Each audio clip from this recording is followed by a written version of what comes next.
Supernovas, as the name suggests, are simply very powerful and bright novas.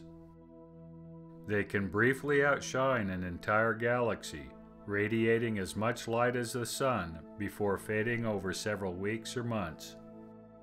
A supernova can be visible from the Earth by the naked eye given its apparent magnitude and proximity.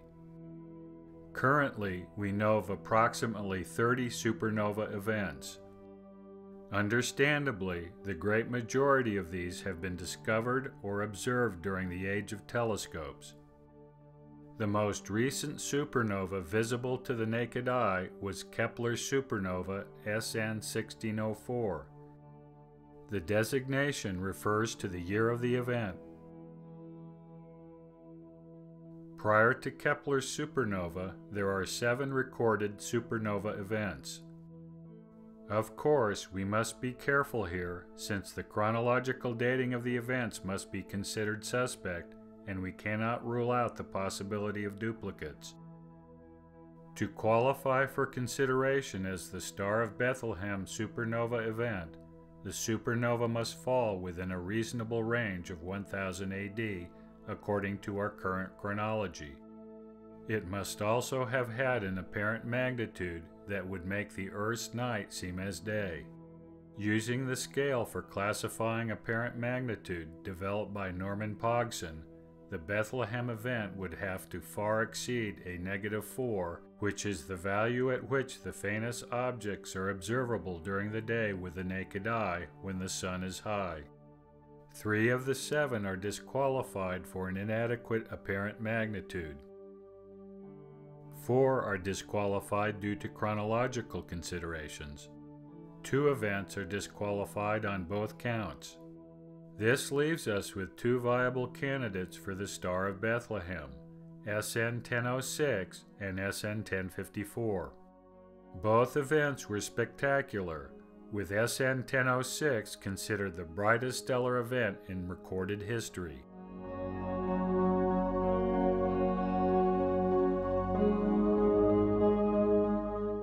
According to astronomers, SN 1006 is well attested in the historical record and its remnant established beyond all doubt.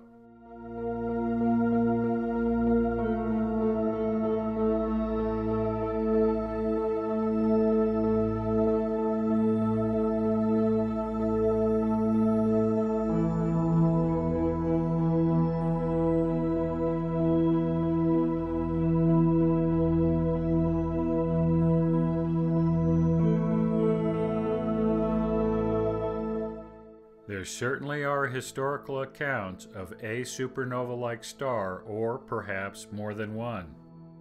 Unfortunately, the historical sources cited as the basis for the dating of the 1006 event and the identification of its remnant cannot be considered certain or reliable. The primary source for the dating of the supernova is a commentary on Ptolemy's Tetrabiblos attributed to Ali ibn Ridwan.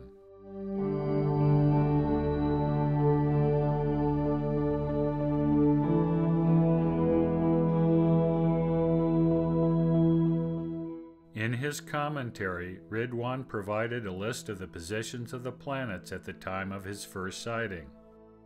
This allows astronomers, as they assume, the ability to perform retrocalculations to match the date with the position of the planets.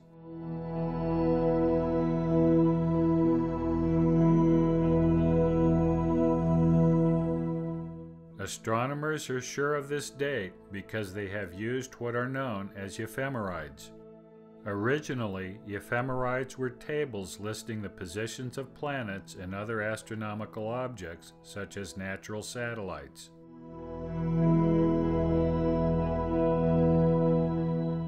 Ridwan's list of planetary positions can be considered a ephemeris. Today, ephemerides are computer programs that calculate the positions of astronomical objects. These programs can be used to calculate the positions of the planets both forward into the future and backward into history. NASA's publicly available ephemeris software claims it can calculate the positions of the planets from 1600 to 2100. Of course, the software generating these ephemerites are based upon mathematical models which cannot be independently verified. As with paleography and radiocarbon dating, scientists cannot go back in time to verify that their retrocalculations of the positions of the planets are correct.